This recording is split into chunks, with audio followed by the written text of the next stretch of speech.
You see her state of mind. My family has turned pretty much against me, and everyone is telling so many lies. Straight out to the lines, Brenda in Ohio. Hi, Brenda. Hi, Nancy. How are you?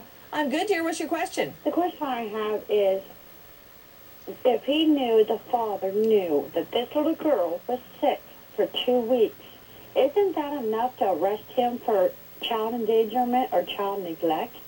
Brenda in Ohio, you're absolutely right. Unleash your lawyers. Sue Moss, Ann Brimner, Joe Lawless. What about it, Susan Moss? Oh, absolutely. And you don't get rid of a bed unless there's something to dread. There's so much more to the story with both these biological parents. You know, that biological mother, not only did she not seek custody, she didn't even seek visitation. If she had sought visitation and they had taken the kid, she could have gotten the kid back and saved her life. Ann Brimner, what about it? Well, I mean, the bottom line is there's no evidence against anybody right now, and it's all over but the shouting. I mean, I don't know what we have. That's not the question. The question is, if you let a child be ill with a life-threatening illness for 2 weeks, that in itself is child neglect. Well, and that's what I was addressing, actually, Nancy. I mean, maybe there's no evidence really of that like we had in Casey Anthony. I mean, if there's only that she may have been ill, etc., it's a pretty weak case on endangerment of a child. What about it, Joe Lawless? I think Ann's right. I don't think there's any evidence. I think there's a lot of suspicion. I think there's a lot of inappropriate behavior, but there's no evidence of the crime yet. There's no evidence that she was sick. There's plenty of evidence that she's dead. So, there's no question about that. But then there's a question of, is there evidence to prove who did it, and we just don't have that yet. Here's my concern tonight. I'm going to go back to Gene Casares on this. Gene, we have so many indicators that the child's body was dismembered. Number one, you've got a cadaver dog hitting on not one, but 2 different cars. You find her prosthetic leg. Tonight we learned investigators have found the bone, say it was an entire bone intact, and that it is a key piece of evidence in this case. They believe it's Zahra's bone. Now, why would you find one bone in one place, the prosthetic leg in another place, a dog hitting on 2 different cars, and now you've got the mother say she's told cops places to find her body?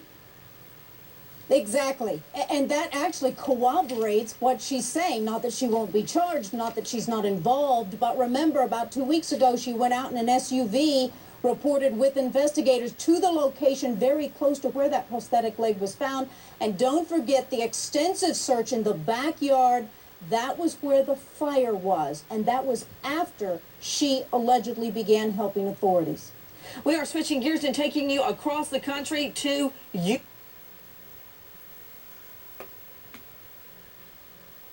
Zahra's mother, Emily, did seek custody and was granted joint custody back in July of 2001.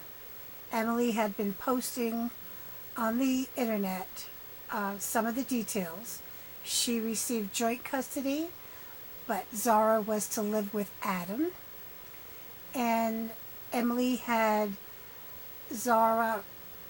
was awarded Zahra visiting days of, I think it was school holidays and blocks of 4 days at a time. That was back in 2001. And I believe what she wrote was she had lived 7 hours from where Adam lived, and when she had a friend drive her to possibly visit, because I don't think she was clear if she was going to visit or pick up Zahra, Adam had moved out. So she did have joint custody in 2001, and she did pay child support and continue to pay child support however they do it in Australia, through child services or however, or it's deposited into an account for Adam. And once it was reported that Zahra was missing, the child support stopped. Now that's what the mother posted.